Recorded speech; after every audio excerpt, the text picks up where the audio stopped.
नमस्कार, अपना बिहार देख रहे हैं आप। आपके साथ मैं हूं शिप्रा झा। बुलेटिन की शुरुआत करेंगे बड़ी खबर के साथ। पूर्व मंत्री कार्तिक से जुड़ी बड़ी खबर सामने आ रही है। कार्तिक पर कोर्ट का फैसला सुरक्षित हो गया है। करीब 1 घंटे तक आज कोर्ट में सुनवाई चली, जिसके बाद कोर्ट ने फैसला सुरक्षित रख लिया। आज शाम तक फैसला आ सकता है। आपको बता दें कि सरकारी वकील ने समय मांगा है। अपनी बात रखने के लिए सरकारी वकील की तरफ से समय मांगा गया था। आज दानापुर कोर्ट में सुनवाई हुई। में यही हुआ कि हमारा सेकेंड एंटीसिपेटरी बेल मेंटेनेबल है according to high court order of the Rajasthan high court, Bengal west Bengal high court. 4 जजों के बेंच ने, 3 जजों के बेंच ने, पटना हाई कोर्ट के सिंगल जज बेंच ने ये डिसाइड किया है कि अगर चेंज सिचुएशन हो जाए, हाई कोर्ट जिस समय बेल हमारा रिजेक्ट किया था एंटीसिपेटरी, उस समय जो है पुलिस ने फाइनल नहीं किया था। आज के दिन में पुलिस ने फाइनल किया और कहा कि ये जो है इनका इन्वॉल्वमेंट इस केस में नहीं है।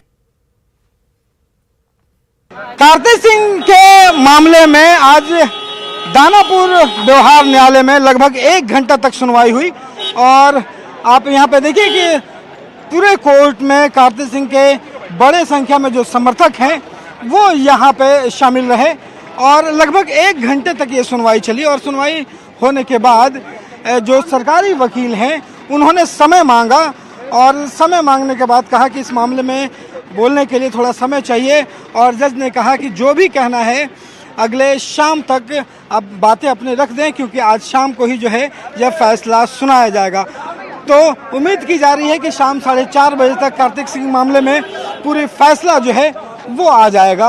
और यहाँ आपको बता दूं कि लगभग 1 घंटे तक जो यहाँ पे बहस चली उसमें कार्तिक सिंह के वकील ने यहाँ पे दलील दी कि जिस समय घटना हुआ था उस समय कार्तिक सिंह मौजूद थे ही नहीं। उसमें जो टावर जो मोबाइल के हैं वो बताता है कि वो उस समय यहाँ पे नहीं थे और तमाम जो सबूत या बयान दिए गए हैं उसके मुताबिक जो है इस मामले में कार्तिक सिंह जो हैं वो इस मामले में शामिल नहीं है, इसलिए उन्हें जो है इस पूरे मामले में जमानत दी जानी चाहिए।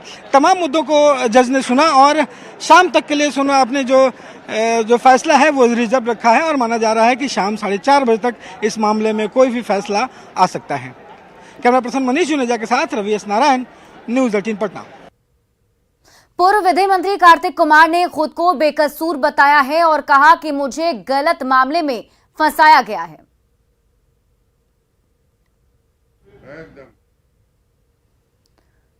तो अब कार्तिक कुमार ने भी सफाई दी है, जिसमें उन्होंने बताया कि गलत आरोपों में उन्हें फंसाया गया है। आपको बता दें कि कार्तिक कुमार पर अपहरण का आरोप लगा है, जिसकी सुनवाई आज दानापुर कोर्ट में भी हुई। करीब 1 घंटे तक इस पर सुनवाई चली और इस मामले पर फैसला सुरक्षित अभी रख लिया गया है।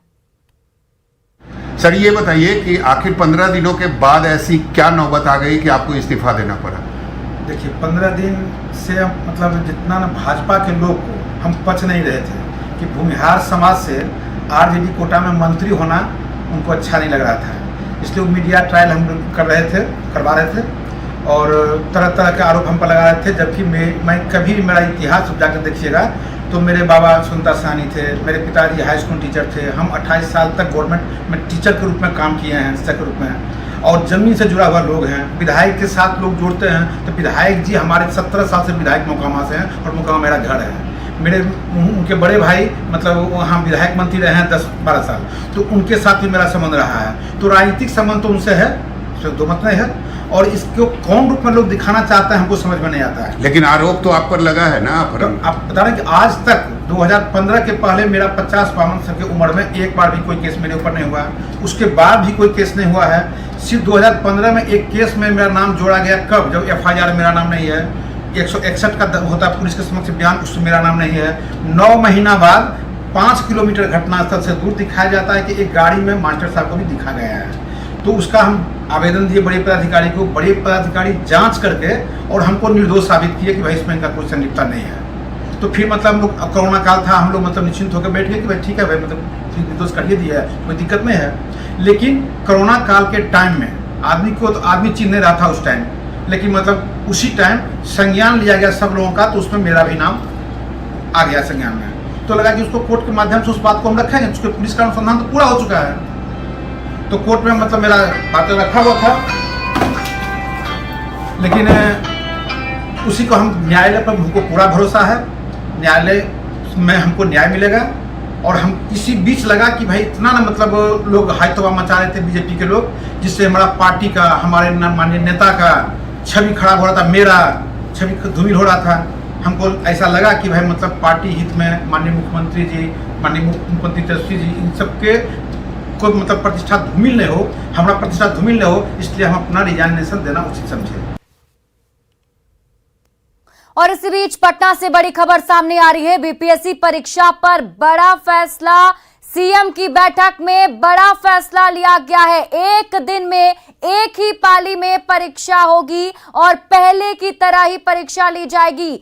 ये बड़ी खबर आपको बता रहे हैं पटना से, जहां देखिए बीपीएससी परीक्षा पर यह बड़ा फैसला लिया गया है। आपको बता दें कि सीएम नीतीश कुमार ने आज बैठक की और इस बैठक में फैसला हुआ कि एक दिन में एक ही पाली में परीक्षा ली जाएगी और पहले की तरह ही परीक्षा होगी। आपको बता दें कि इस बार परीक्षा के पैटर्न में बदलाव किया गया था, जिसके बाद से सभी बीपीएससी अभ्यर्थी सड़कों पर उतरे हुए थे, प्रदर्शन किया जा रहा था और उसी मामले पर सीएम नीतीश कुमार ने संज्ञान लेते हुए आज एक अहम बैठक की। बैठक में यह बड़ा फैसला लिया गया है और अब सभी अभ्यर्थियों को राहत मिलेगी। बताया गया है कि एक ही दिन में एक ही पाली में परीक्षा की जाएगी और पहले की तरह ही परीक्षा होगी। शैलेंद्र हमारे सहयोगी अधिक जानकारी के साथ जुड़े हुए हैं। शैलेंद्र, क्या कुछ और खबर है?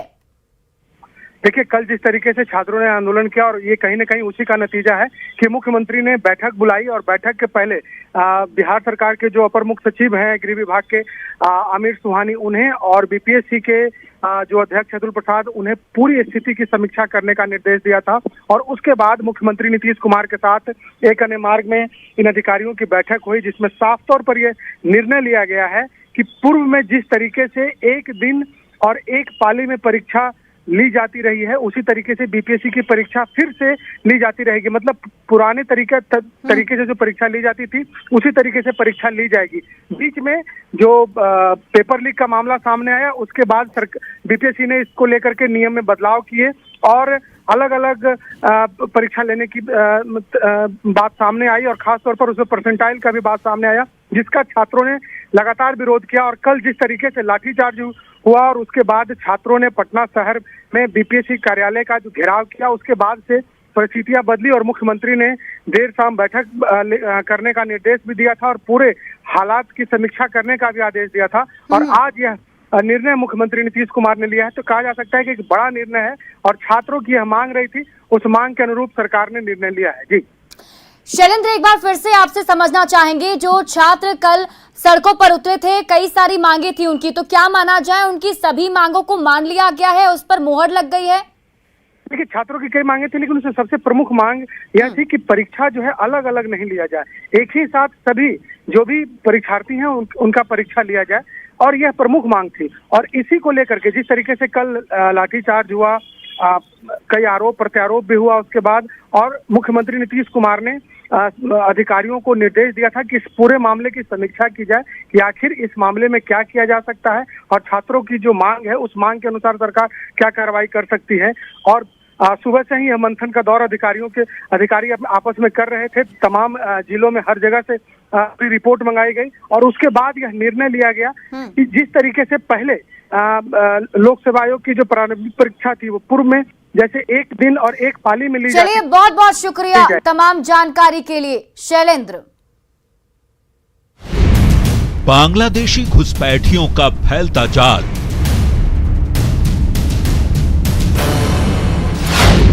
असम, बिहार, बंगाल के रास्ते पूरे देश में घुसपैठ,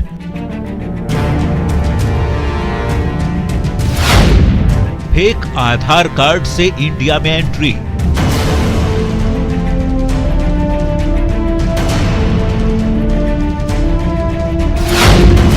रेलवे के भ्रष्ट अधिकारियों की मिलीभगत,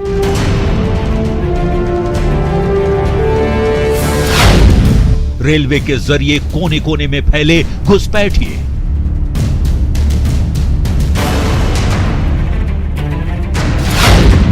देश की सुरक्षा पर बड़ा खतरा।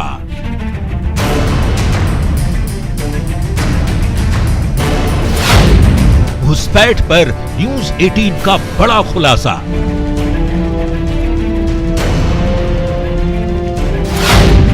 रेलवे का मेल, घुसपैठ का खेल। घुसपैठ देश के लिए बड़ी समस्या है और ये देश की सुरक्षा के लिए बड़ा खतरा है। इसके बावजूद देश में घुसपैठ की घटनाएं हो रही हैं। इसमें रेल अधिकारियों की मिलीभगत से घुसपैठ का बड़ा खुलासा हुआ है। न्यूज 18 रेलवे से मिले घुसपैठ के इस खेल का खुलासा करने जा रहा है।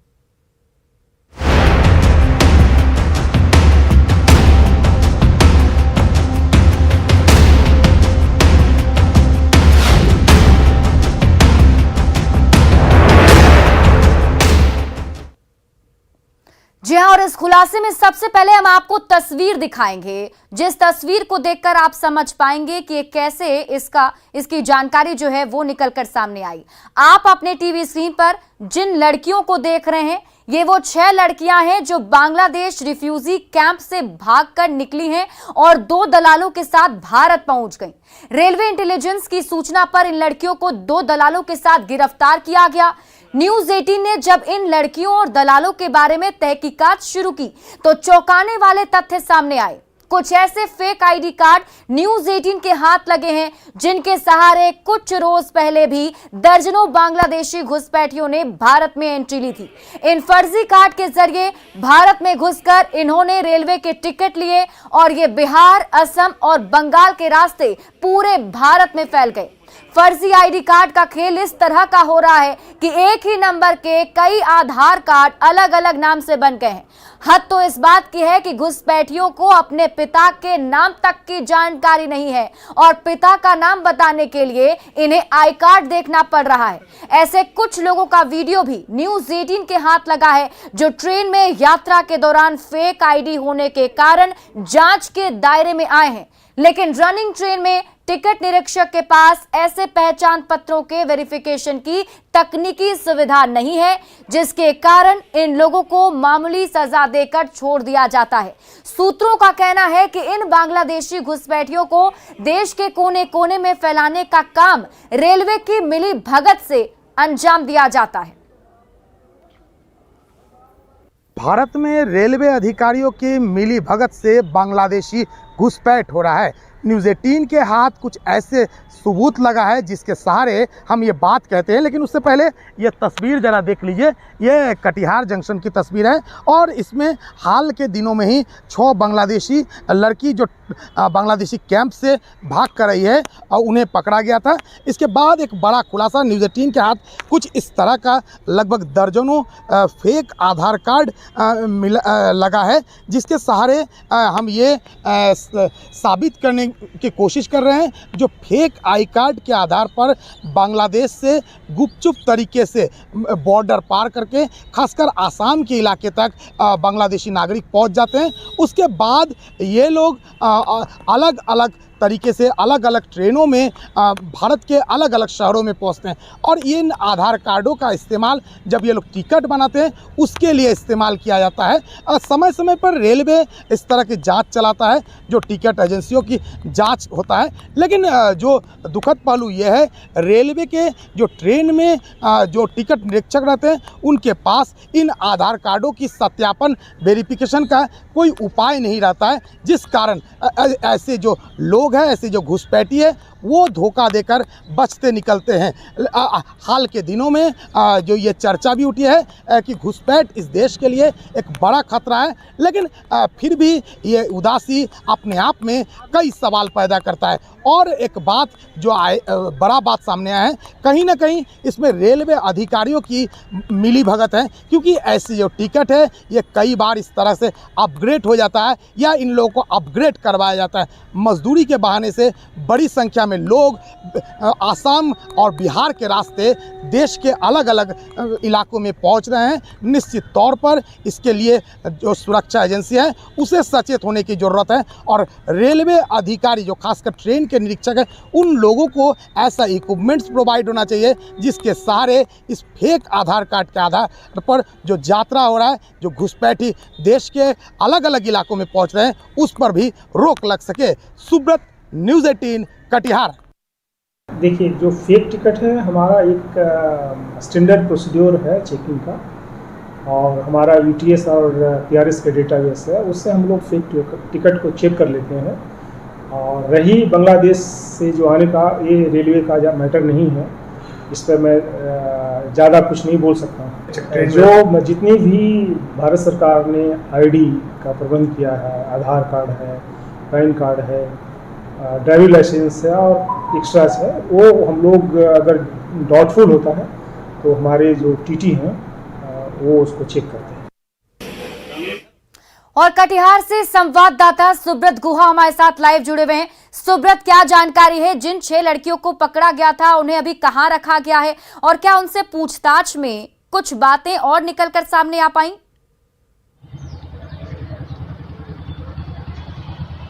देखिए, उन लोगों को कल ही फॉरेन एक्ट लगा दिया गया है और उन धाराओं के तहत कार्रवाई किया जा रहा है, लेकिन कई सवाल अब भी उठ रहे हैं। जो लड़की पकड़े गए हैं वो पूरी तरह से बांग्ला भाषी है, इसीलिए ट्रांसलेटिंग जो प्रॉब्लम है वो रेलवे के साथ हो रहा है। और जो दलाल पकड़े गए, जो दलाल, वो कुछ बातें निश्चित तौर पर रेलवे अधिकारियों के सामने उगले हैं और उसके आधार पर जांच हो रहा है। लेकिन एक बड़ी बात यह है, एक संकेत जो मिला, एक सूत्र के हवाले से जो बातें आई है, उसमें कहीं ना कहीं रेलवे के बड़ी अधिकारियों की मिलीभगत की बात आ रही है। ये हम इसलिए दावे के साथ कहते हैं क्योंकि कई बार इस तरह का मामला भी सामने आता है।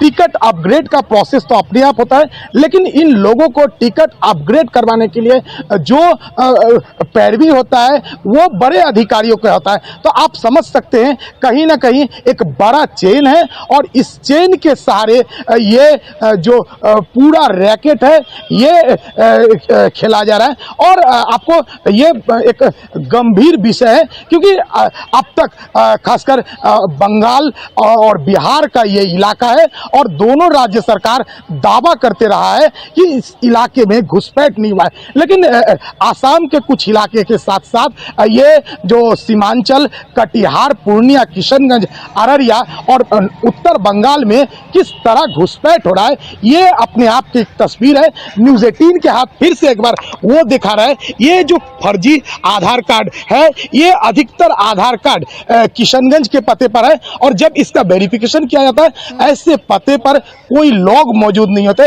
यानी ये आधार कार्ड भी पूरी तरह फर्जी है। तो कुल मिलाकर जब जांच होता है इन आधार कार्डों के आधार पर, ट्रेन में टिकट की जांच होता है, तो वो फेक होने के बावजूद रेलवे अधिकारी सिर्फ मामूली सजा देकर इसे छोड़ने के लिए मजबूर हो जाता है। जो हम लोग के पास जो बातें हुई है, जो ऑफ द रिकॉर्ड रेलवे अधिकारी बताते हैं, वो कहते हैं निश्चित तौर पर जो ये इलाका है, क्योंकि जिस तरीके से फेक आईडी सामने आए हैं, इसमें जरूर है कि एक बड़ा नेटवर्क है जो काम चल रहा है और कहीं ना कहीं आरोप जो है रेलवे के अधिकारियों पर भी लग रहा है। तो क्या अब इन सब कुछ होने के बाद कुछ इन्वेस्टिगेशन उस हिसाब से होने की प्रक्रिया शुरू हुई है? पुलिस की तरफ से क्या कुछ कहा जा रहा है?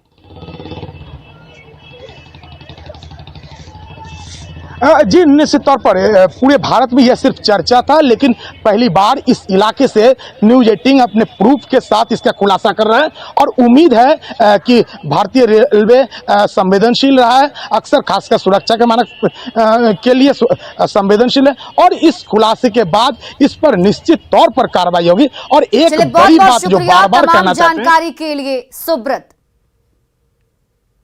बिजली विभाग की मनमानी पर जमुई शहर के सभी बाजारें आज बंद हैं। दुकानदारों ने अपने प्रतिष्ठान बंद कर बिजली विभाग के अधिकारियों और कर्मियों के मनमानी पर रोक और कार्रवाई की मांग की है। चैंबर ऑफ कॉमर्स के आह्वान पर बुलाए गए बंद का असर अब दिखने भी लगा है। इस दौरान व्यवसायियों ने विरोध मार्च निकालकर प्रदर्शन किया।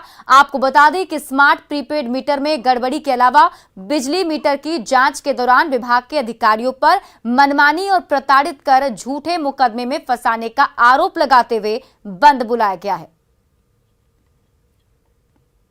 जो लगा हुआ है उसमें कब कितने पैसे काटे जा रहे हैं ये कहना बड़ा मुश्किल है। और पैसे जब कट जाते हैं लोग, जब बिजली विभाग जब जाते हैं अपना कंप्लेन करने के लिए, तो बिजली विभाग सीधा कहता है कि मुझे कोई मतलब नहीं है। तो जब आदमी अगर जाए तो आखिर जाए कहाँ? आखिर आदमी कहाँ जाए? बिजली विभाग से का ये मुद्दा है तो बिजली विभाग के पास नहीं जाएगा तो कहाँ जाएगा? डायरेक्ट मुख्यमंत्री जी के पास जाएगा पूछने के लिए। ये सारे मुद्दे हैं। और फिलहाल इस बुलेटिन में अभी के लिए बस इतना ही। आप देखते रहिए न्यूज़ 18 बिहार झारखंड।